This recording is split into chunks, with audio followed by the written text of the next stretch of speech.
Hello everyone and welcome to Face to Face with Bhutan today.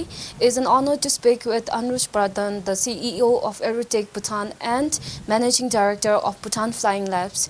As an aerospace engineer and a leader in the country's UAV ecosystem, he has played a major role in introducing emerging drone technologies to the country. So to begin with, what has motivated you to start a UAV innovation in the country, and how has your motive or your aim in the sector has changed over the years? So the focus or my personal interest in terms of the unmanned aerial vehicle, or commonly known as the drone sector, actually began when I was studying my bachelor's degree in Chandigarh. So I did my aerospace engineering. So at that time, we need to understand that aerospace is a field which is the mixture of aeronautical and astronautical engineering. And then under aeronautical, the drone technology really fascinated me, because it was something that I could build, that I could design, build myself, and then fly it for any recreational purposes. So while I was working in Jaipur, actually, so after the campus placement, when I was working in Jaipur, it made me realize that our nation has a very tough terrain. Our geographical terrain is quite rugged, not as same as so many other countries. So the problems like transporting or for the medical supplies and those things, it was quite difficult for our country. For instance, let's say for land surveying and mapping, land surveying at a very a rugged terrain or at a cliff, it's quite difficult for the surveyors to go there. So it struck me there that we need to have something, maybe now the drone technology, which will really help us ease those kind of problems and then bring the permanent solution to those kind of the nationwide problems. So that's how I had this interest. And then in the meantime, I heard what His Majesty mentioned. So His Majesty mentioned about bringing the technologies, bringing newer innovations, ideas to have a digitalized country. So that's how I this is what I remember actually, why I got inside the drone sector or the UAV sector, bringing in the aerospace domain to the country. So this is the basic thing that I remember right now. So this is the talk of around 2018 to 2019 Nippon. Okay? So I remember this thing. Yes. Thank you so much, La. So now, building from your journey so far, which sector, like for instance healthcare, we have agriculture, and also the disaster response, which field do you think will most benefit from this drone sector or technology? Okay. So what I feel is the focus is to solve the real the nationwide problem. So Anbiodolu, I won't name an agency or a department or some kind of a sector that will be benefiting the most, but what I can say is there will be maybe 4 to 5 sectors which will be benefiting the most.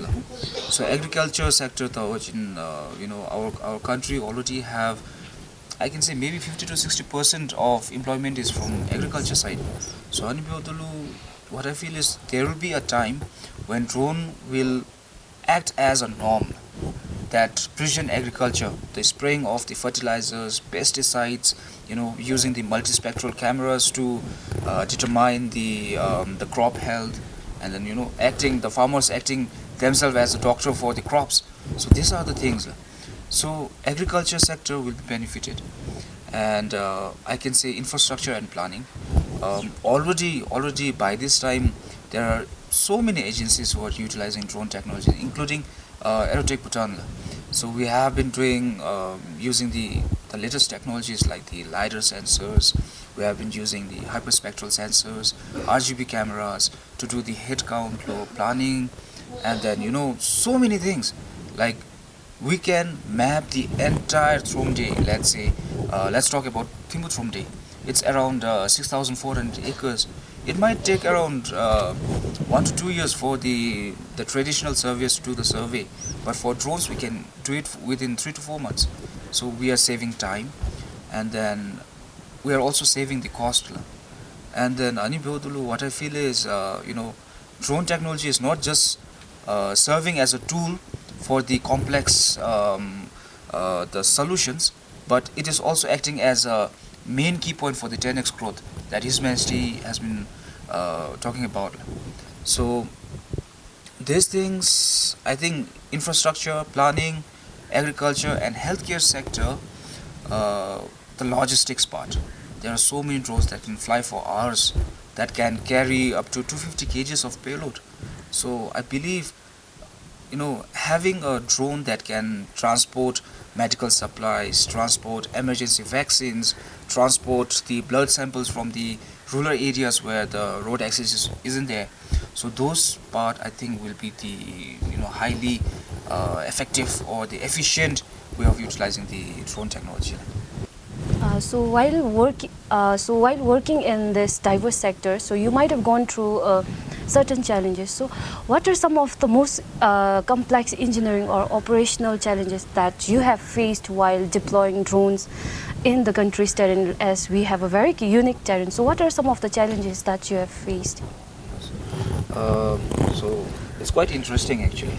So see, the way we work in other countries, the way we utilize the drone technology or the type of drones, it's quite different from what we have to do over here.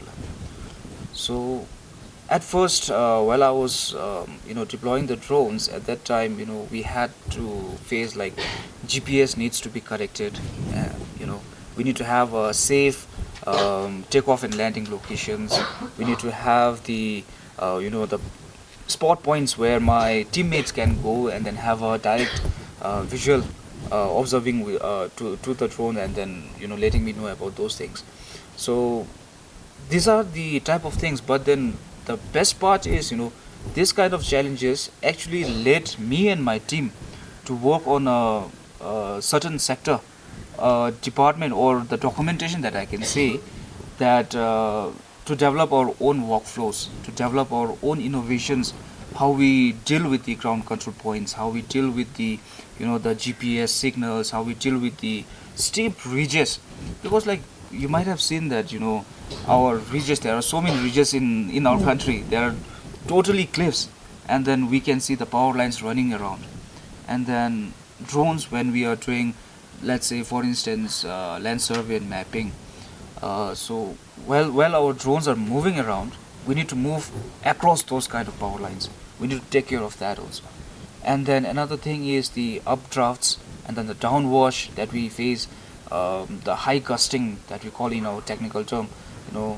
Those are the things that restrict the drone operation in the country.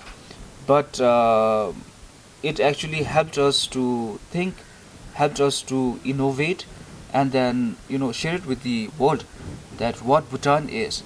And I believe that this kind of things are making the local capacity, local talents stronger, and actually standing out as a role model to the other nations, that with such geography we are able to attain this kind of the solutions. So the next question we have is like, if the young Bhutanese, if they have to like go in the same field and work in the same field as you are right now, so what are some of the skills they would need to work in this field?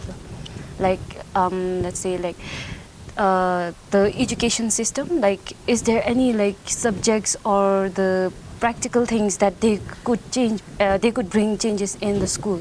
Okay. Basically what I feel is,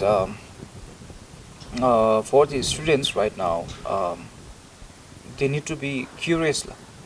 First of all, they need to be curious about how they can explore, because like aerospace, as I already mentioned earlier, it consists of two different domains, aeronautical and astronautical. So astronautical deals with all the spacecrafts and then the interstellar engineering side, but then whereas aeronautical deals with all the aircrafts which are flying below the atmosphere. So Anibodulu, what I feel is, they need to have the curiosity to explore.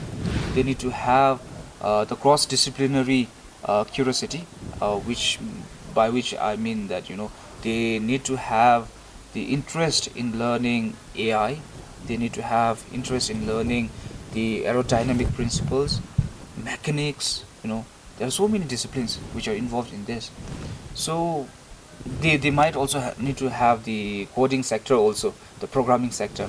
So what I feel is, in our education system, if they can bring in not just the STEM education is everywhere, but what I believe is if they can bring in the STEM education where arts is also involved, and the students can learn by practical means, the something called the experiential learning. If they can have that, bringing all the high tech technologies, the emerging technologies to a miniature level and understanding it. I have a really good experience while I was in India. So I was also an educator over there for STEM education. So what I did was, rocket science is quite huge. Itself is a rocket science itself is a very different chapter to learn about. But then I taught the students of class 3 and 4 with a model aircraft. So that is like the hydro rocket. So with all the principles involved in that, I was able to teach them. So these are the type of things that I'm talking about. Bring in the STEM education, have a lab set up at the schools where students can learn in theory and later on use that theory to experiential learning practical session in their STEM lab. So I think this can be one of the things. So, what are the changes and updates that you would recommend to the drone regulations that in order to encourage safe innovation? So the first recommendation that I have is to have a structured BV laws, which is actually the beyond visual line of sight operation of the drones. So the introduction of BV laws will indeed help in introducing the drones for logistic projects, which will help us in medical supplies delivery. So this is one. Another one is the introduction of UTM system. So the UTM is basically the traffic management system for the drones which are operating, and it will help us to communicate with the manned aircrafts which are flying, giving out the operation permits to the operators in the real time, and then and help the regulatory agencies to monitor every operation of the drone, tracking the drone's speed, tracking the drone's location, where they are flying, and then which will help us to preserve the privacy and also the cultural heritage monuments. So this is second. Third, what I can say is, in terms of the innovation, if the government can have something called the innovation sandboxes or the regulatory sandboxes, which will allow the innovators, which will allow the researchers to develop new technologies in drone sector and then test it out in the country itself.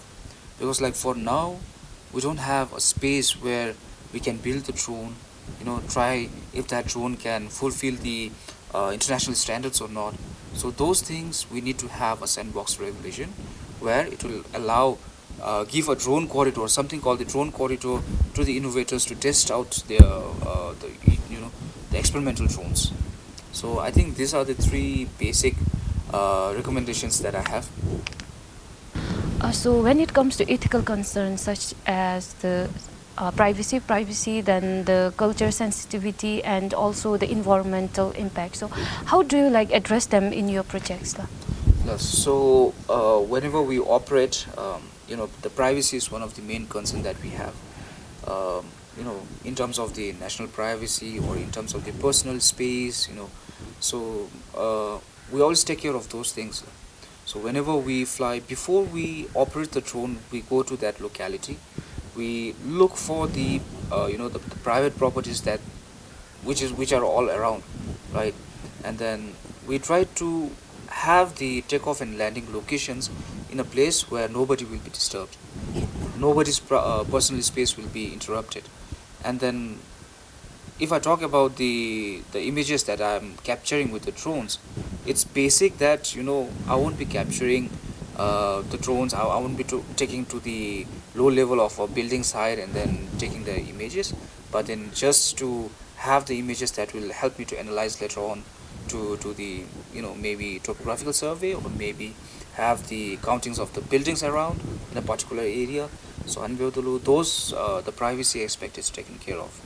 If I talk about the culture aspect, what I feel is that we always take the prior permits from Department of Culture. If they allow us to operate in a particular area, then we operate. Otherwise, if they don't allow us, we never go to that place only. So, and not just the if I'm talking about the cultural aspect, not just the cultural monuments or the heritage areas, but then while we are operating, we respect the ceremonies, we respect rituals, we respect whatever the cultural things that are happening around. So we don't actually interrupt, we don't let drone disturb the people who are doing those kind of things. And then in terms of the environmental aspect, what I feel is that we are really careful in terms of how to do the electronic waste, how to manage out the batteries, because like batteries, they are quite volatile.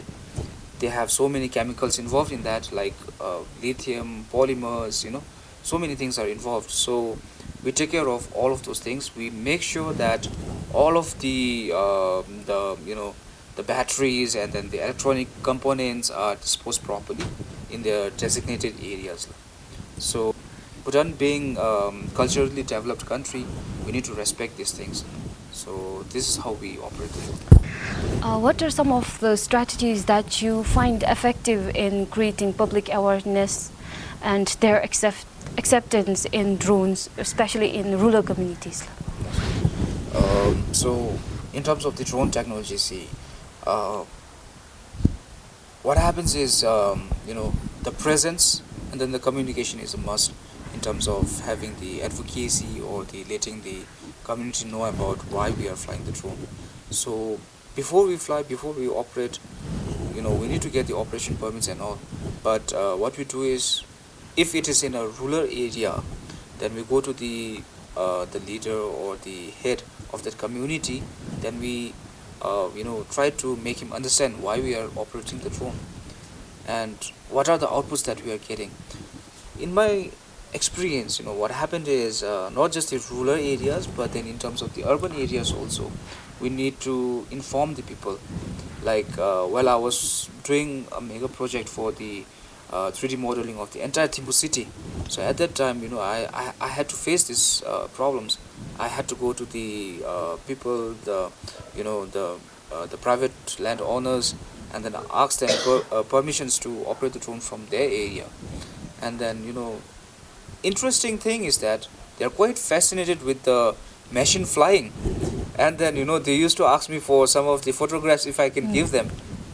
So these are the things that happen with me, and I believe that having the ground presence and communication, having that transparent communication with the public and then the drone operator is a must. So I believe that this is one of the main thing, rather than having the videos and then uploading in social medias and giving the advocacy. I think going on the ground and having that ground presence and communication is a must. In the next 5 to 10 years, where do you see drone shaping the everyday lives of the country, people of the country, and what are some of the steps that we should take to get there? What I feel is, if I come from the start, while I was starting with Aero-TECH Bhutan for the first time, I never thought that drone will serve as a flying camera and then capture the bird eye view, just the bird eye view. But then my mission was to utilize this drone technology in solving the problems, real Bhutanese problems. So what I feel is, as the time passed by, I saw so many government agencies buying drones, trying it out in their own domains, and then solving their own problems. So what I feel is, in next 5 to 10 years, what I feel is drone technology will be in everyday, day-to-day life for the public.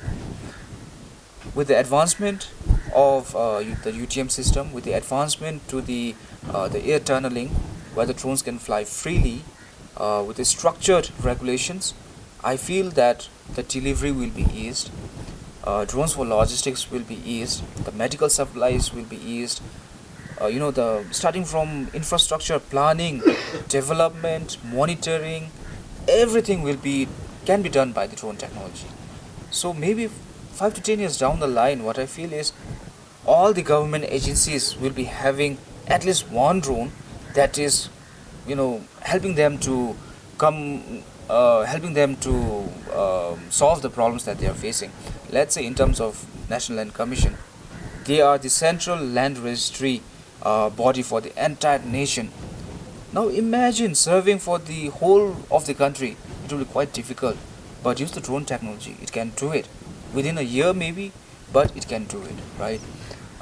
Let's say in terms of the Throm days and maybe Ministry of Infrastructure, they might face the problems in terms of penetrating through the ground. We have the modern technologies like ground penetrating radar that can be fit into the drones. They can visualize all the things that are happening under the ground. Or let's say in terms of the glacier monitoring, we can fly the drone, we can get the depth of the glaciers, we can get all the movement, all the seismic movements, tectonic movements, so many things. So 5 to 10 years down the line, Bhutan needs to adopt these kind of technologies, which will not replace humans, but help humans to do the problems or solve the problems easily. So what I feel is, not just the drone technology, but if I talk about the industrial revolution, right now, AI, drones, the IoTs, everything, they are under industrial revolution 4.0.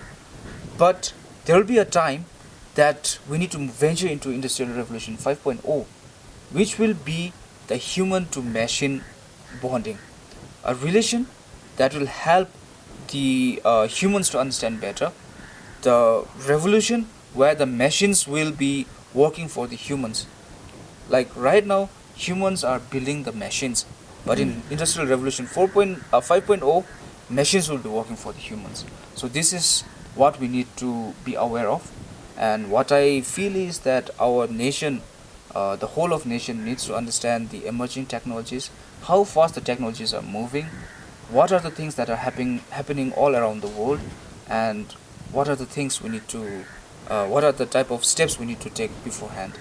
So this is like, we need to have a pre-planned projection for the future for 5 to 10 years down the line. Thank you so much, sir, for joining with us today and sharing your insights on the drone technology. And to watch similar contents, please do follow Bhutan Today on our social media platforms.